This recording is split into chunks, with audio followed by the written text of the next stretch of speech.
السلام عليكم. هنعمل مع بعض النهارده الحواوشي الاسكندراني. مين فينا بقى مش بيحب الحواوشي وجمال الحواوشي؟ بس هنعمله النهارده بطريقه مميزه عشان يطلع تحفه بالشكل اللي انت شايفاه ده.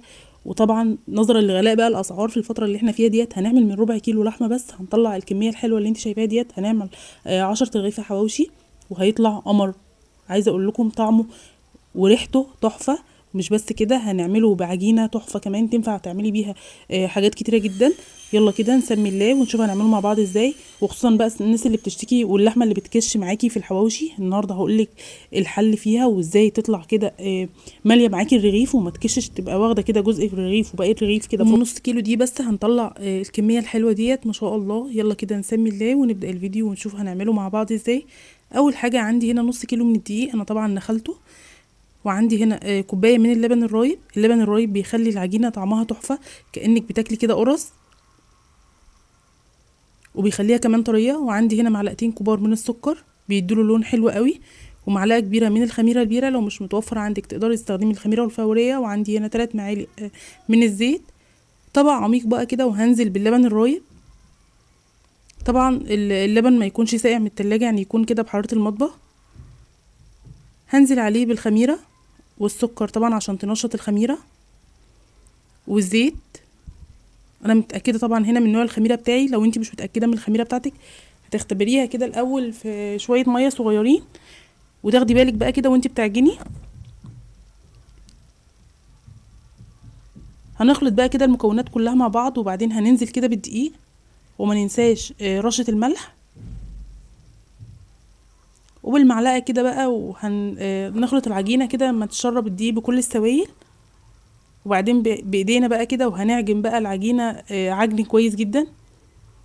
وهنشوف طبعا العجينه محتاجه معانا سوائل او محتاجه دقيق على حسب ما هتتشرب معاكي السوائل. طبعا العجينه هنا عندي مظبوطه جدا الحمد لله، ما احتاجتش لا سوائل ولا احتاجت دقيق. فانت بتشوفي العجينه في ايديكي، لو محتاجه شويه ميه بتحطي لها، محتاجه شويه دقيق بتزوديها. بعد العجينه ما عجنتها كويس جدا وبقت ناعمه كده انا عايزاها طريه مش عايزاها ناشفه. بنقطه زيت كده بقى كده، وهمسح وشها وهنغطيها كده بفوطه نسيبها تخمر بقى. ويلا بقى نعمل مع بعض احلى حشوه للحواوشي. معايا هنا 4 بصلات كده. بصوا على البصل اللي انا مستخدماه حجمه مش كبير، يعني حوالي بصلتين كبار. انا هنا البصل بتاعي صغير فاستخدمت 4 حبات من البصل. وعندي هنا قرنين من الفلفل، طبعا حامي او بارد طبعا على حسب الرغبه. هنفرم بقى البصل ناعم جدا في الكبه. وعندي هنا حوالي 3 معالق كده من صلصه الطماطم. والسر بقى اللي بيخلي الحشوه بتاعتك ما تكشش جوه الحواوشي، انا عندي هنا نص كوبايه من البقسماط الناعم، وما بتفرقش خالص في طعم الحواوشي. وعندي بقى هنا التوابل بتاعتي، عندي ملح فلفل اسود نص معلقه صغيره من القرفه، وبهارات اللحمه، ومعلقه كده من الكمون. هتعجني بقى اللحمه كويس جدا لحد كده ما تلاقي الالياف بتاعتها والانسجه بتاعتها كلها كده دخلت في بعضها بالشكل اللي انت شايفاه ده. وعندي هنا بقى العجينه بتاعتي بعد ما خمرت، ما خدتش حوالي كده نص ساعه، لان طبعا الجو دلوقتي حر. هنخرج بقى كده الهواء من العجينه. ما شاء الله العجينه بصي عامله زي حته الملبن كده في ايديكي. في المعجنات بقى بصي وانت بتعجني، كل ما العجينه تكون طريه معاكي تضمني ان انت هتاخدي احلى معجنات، تبقى هشه جدا بقى وطريه. هقطعها بقى كده كور كده حجمها متوسط، يعني انا مش عايزاها كبيره قوي ومش عايزاها صغيره قوي. يعني الحجم ده بقى انت تتحكمي فيه براحتك، يعني ممكن تعمليه كده الحواوشي كبير وممكن تعمليه صغير على حسب طبعا ما بتفضليه. هنقطع بقى العجينه كده وهنعملها كور متساويه. ما تنسوش بقى تضغطوا لايك وتكتبوا لي في الكومنتات رايكم ايه. ولو اول مره تشرفوني في القناه، انا اسم قناتي مطبخ بوسي وماما. اتمنى بجد ان انتوا تنوروني في القناه وتشتركوا معايا تفعلوا الجرس عشان يوصل لكم اشعار بكل الفيديوهات الجديده اللي بنزلها. وكده خلصت بقى تقطيع العجينه. انا عملت هنا 10 قطع من العجين. هناخد بقى كده اول قطعه فردناها قطعناها، وهنفردها كده نص فرده. انا مش عايزه افردها قوي، انا عايزه افردها كده فرده صغيره. وهنجيب بقى قطعه من اللحمه كده وهنحطها في العجينه، وهنقفل بقى كده كويس جدا. الخطوه ديت مهمه جدا، هتقفلي على اللحمه كويس جدا علشان اللحمه ما تطلعش معاكي في العجينه وانت بتفرديها.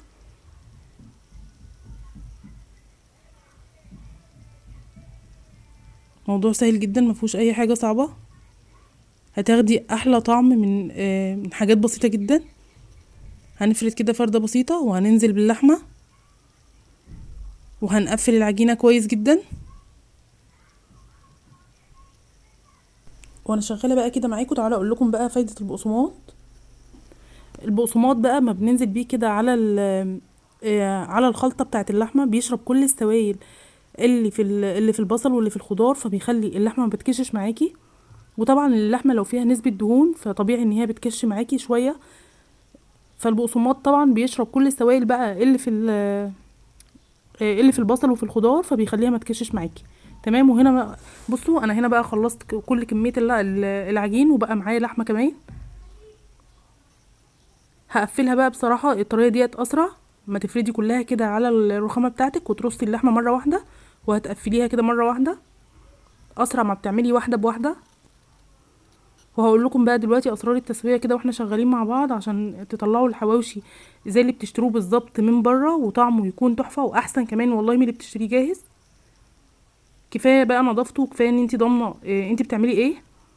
وكده بقى خلصت الحواوشي وحشيته كده باللحمه. هغطيه بقى ونسيبه شويه يرتاح عشان نعرفه نفرده بكل سهوله.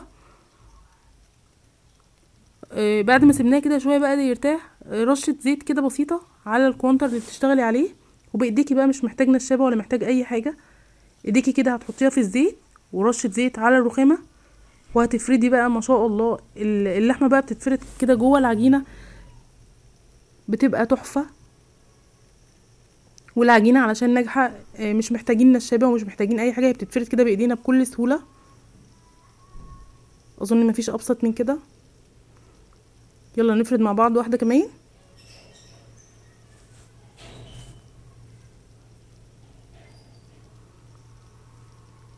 تسويته بقى سهله جدا، حابه تسويه في الفرن، حابه تسويه على البوتاجاز في الطاسه.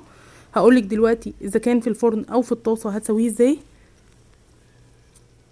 وكده بعد ما خلصت بقى كميه الحواوشي كلها، انا هسويه في الفرن. اهم حاجه الفرن يكون سخن جدا، وبعدين هتدخليه، هتهدي النار، هتحطيه كده على الرف اللي في النص، وهتهدي النار بقى عشان كده اللحمه تستوي من جوه.